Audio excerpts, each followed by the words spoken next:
Show with everything you could ever want to make and do right at your fingertips. I'm Stephen. I'm Fern. And all this week we have a special lineup of shows to give you some fantastic ideas to make for bonfire night, chilly autumn days, and even Christmas. But as Halloween's up first, we've got some great things you could make to guarantee your day is full of spine-chilling fun. So let's check out what's coming up on today's show. In Food Fingertips, we'll show you how to make some ghoulish goodies for a spooky Halloween feast. We've got an idea for recycling paper napkins and polystyrene cups to make a row of little fingertips ghosties. Find out how to make your very own glow-in-the-dark trick-or-treat T-shirt.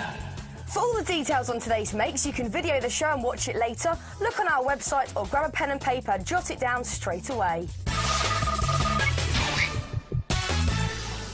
Halloween.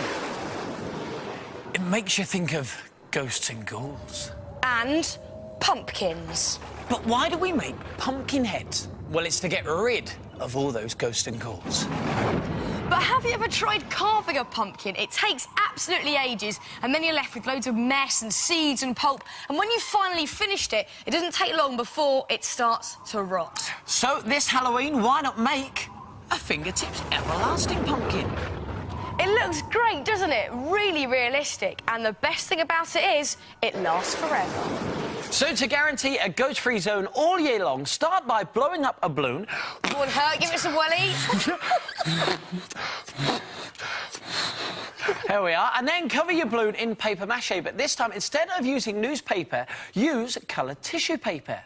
Now, it looks cool, and it also saves you painting it afterwards. So, you want to start by pasting on bits of the tissue with PVA glue mixed with water, and you want to do about 3 layers, so just keep going all over your balloon. Now, here comes the clever bit, because with the everlasting pumpkin, you haven't got to carve out the eyes, nose and mouth. Oh, no, you just stick them on. So get some black paper and then just draw them on. Now, I'm going to start with a very scary pumpkin mouth. Give him some nice, big, jaggedy teeth. There we go. And once you're happy with your features, cut them out. And there you go, Stevie, you'll be needing those. Right, thank you. OK, so let's kick off with the eyes and nose. Just position them there and there, like that.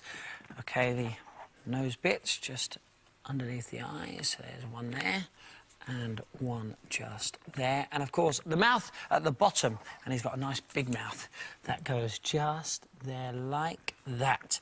Then you want to cover the whole balloon one more time with another layer of PVA glue, but this time not mixed with water. And don't worry, because remember, PVA glue does dry clear.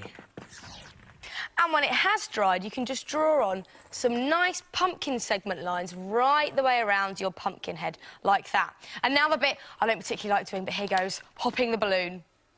Oh, there we go, and just neaten off this edge all the way around here. Now, this next bit you may not want to do, but believe me, it will make your pumpkin head look great. You just want to give him a bit of a squeeze. So here goes.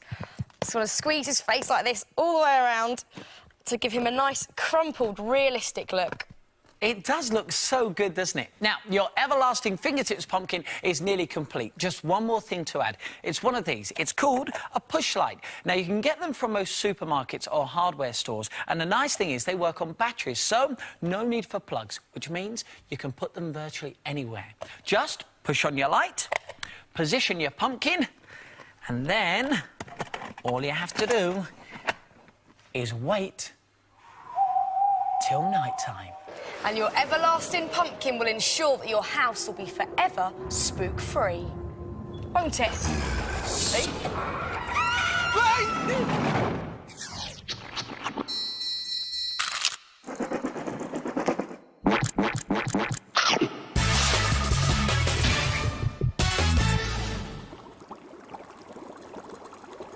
Witch's brew. And spiderweb cakes. If you're having a bit of a Halloween party, Or if you just want to get spooky for the night. Then why not prepare a feast of terrible treats and guaranteed to go down a scream? This is Food Fingertips, the part of the programme where we show you something that's fun to make and great to taste. And these Witch's Brew fizzy floats are really fun to make and are dead easy to do. Now, start things off by decorating a tall glass with a jelly snake and fill it nearly to the top with some limeade. Then get a nice big dollop of ice cream and in it goes, and watch this fizz. Look at that! All already fantastic. Then add a dash of strawberry sauce just to make it look particularly gory. Look at that. And it's fizzing even more, look. Now, just add a straw, and there you have one Witch's Brew ready in a flash. The question is, are you brave enough to try? Oh, that is magic. And to go with your Witch's Brew, how about some of these spiderweb cakes? Now, you could buy some plain cakes from a shop, but if you'd like to make your own, we've got a recipe on our website, and we'll give you that address at the end of the show. Just click on food. Now, when you have your cake, you want to ice it with basic white icing, which is just icing sugar mixed with water. So, just put some icing on the top of your cake and spoon it all around. Here we go. Now, when the icing's still wet, you want to add a black spiral using some tubing icing. So start in the centre and work your way right round to the outside.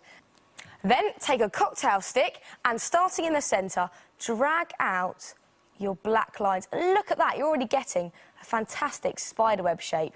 And go all the way around like this. Hey, it's looking very nice. Then, of course, don't forget to add your little spider. So why not spook up your evening with some Food Fingertips ghoulish goodies?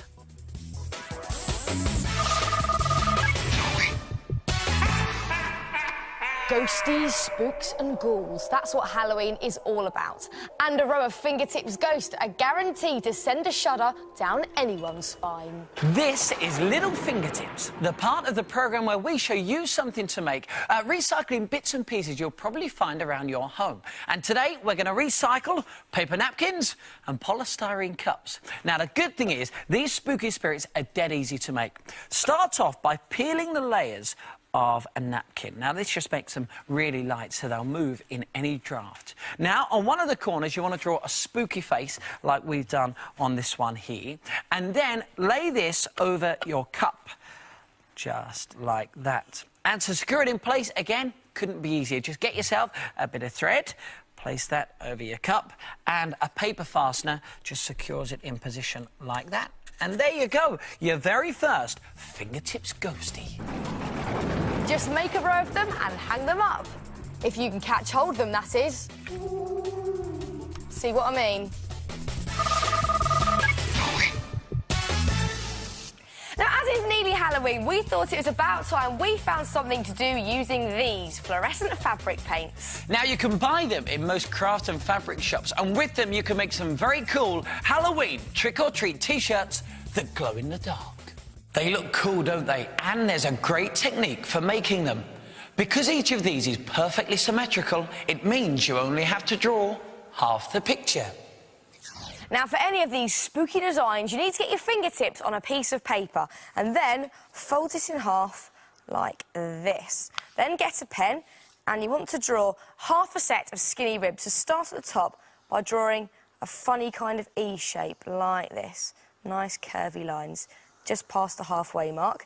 Then below that, two little bumps, and then below this, a deflated balloon kind of shape. Now, if you don't want to draw your own, you could go onto our website where you'll find a template you can print off.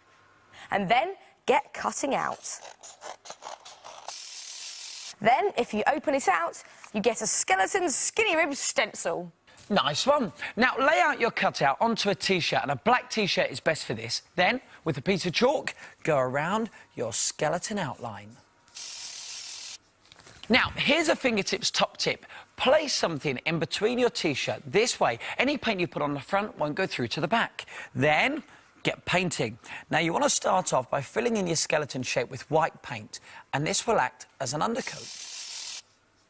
And when it's dry, go over the top of this with fluorescent paint. So there we go. Now, when you've covered your skeleton ribs, you want to follow the instructions on the paint pot, as some of this fabric paint you have to iron on to make sure that it doesn't run when you put it in the washing machine. And using this symmetrical drawing technique, you can make lots of different designs. How about a scary spider? Or even a flappy bat? So treat yourself with a Fingertips Halloween trick-or-treat T-shirt that glows in the dark. And why not give someone a fright? Boom. And next time on Fingertips, step out in style on bonfire night in a pair of fabulous Fingertips decorated wellies. In Food Fingertips, we've got some tasty ideas for some outdoor bonfire bites. And in Little Fingertips, we'll show you how to light up bonfire night with a fantastic flaming torch. That's it for today. Now, if you want details of how to make anything from today's show, then why don't you check out our website? The address is on the screen now. And we'll see you again very soon for some more things to make and do right at your fingertips. See ya! Bye-bye.